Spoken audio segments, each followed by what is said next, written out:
नमस्कार, स्वागत आहे तुमचं प्रिया किचनमध्ये। आज आपण उपवासाची क्रिस्पी अशी बटाटा भजी कशी बनवायची ते बघणार आहोत। करण्याची पद्धत अगदी सोपी आहे आणि तुम्ही ही भजी आषाढी एकादशीला नक्की ट्राय करून बघा। तर आपण लगेच रेसिपीला सुरुवात करूया।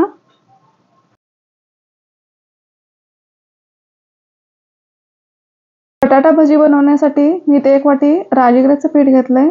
तुम्ही कोणतेही एखादं उपवासाचं पीठ घेतलं तरी चालेल। आता त्याच वाटीने मी थोडंसं पाणी घालून घेणार आहे।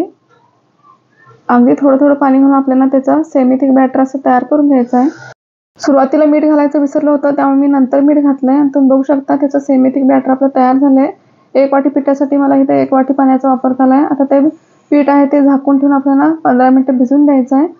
आता 2 कच्चे बटाटे घेतले, त्याचे साल काढून घ्यायचे व त्याची पातळ अशी आपल्याला स्लाइस करून घ्यायचे आहे। जास्तही जाड ठेवू नका। स्लाइस जाड ठेवला तर भजी ती क्रिस्पी होणार नाही, त्यामुळे शक्यतो पातळच त्याचे काप करा।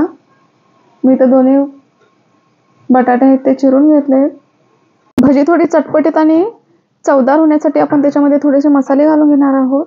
बटाट्यावर थोडं मी मीठ घालून घेतलं। तुम्ही काळी मिरी खात असाल तर थोडी ती घाला। भाजलेली जिऱ्याची पूड थोडीशी घालून घ्यायची आहे आणि ते अर्धा लिंबू आहे तो पिळून घेतलाय आणि इथं टेस्ट येण्यासाठी मी इथे 1 मिरची थोडीशी जाडसर वाटून आपल्याला बटाट्याला पूर्ण लावून घ्यायचे आहे। त्यामुळे टेस्ट अगदी मस्त येते। आता आपण भिजवलेल्या पिठात 1 स्लाइस घालून तेलामध्ये सोडायचा आहे। हे बघा, अशा प्रकारे पूर्ण दोन्ही साईडला आपण पिठाचं कोटिंग करून घ्यायचं व गरम तेलामध्ये आपल्याला भजी ती सोडून द्यायची आहे। अगदी लो टू मीडियम फ्लेमवर आपल्याला भजी ती एकसारखी दोन्ही साईडने तळून घ्यायची आहे आणि एकमेकावर भजी ती टाकू नका, नाहीतर पीठ आहे ते चिकटू शकतं मग त्याचं कोटिंग आहे ते राहणार नाही।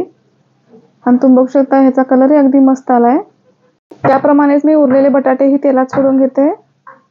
वरून थोडंसं तेल घातलं तरी असं भजी ती पटकन भाजली जाते। अगदी मस्त लागतात ही भजी, तुम्ही घरी नक्की ट्राय करून बघा आणि त्याचा क्रिस्पीपणा तुम्ही बघू शकताय। अगदी मस्त कुरकुरीत आपली ही भजी तयार होतात। तर तुम्हाला ही भजी कशी वाटली ते कमेंट्स करून नक्की सांगा। आवडली असेल तर प्लीज चॅनलला लाईक शेअर आणि सबस्क्राईब करा। थँक्यू।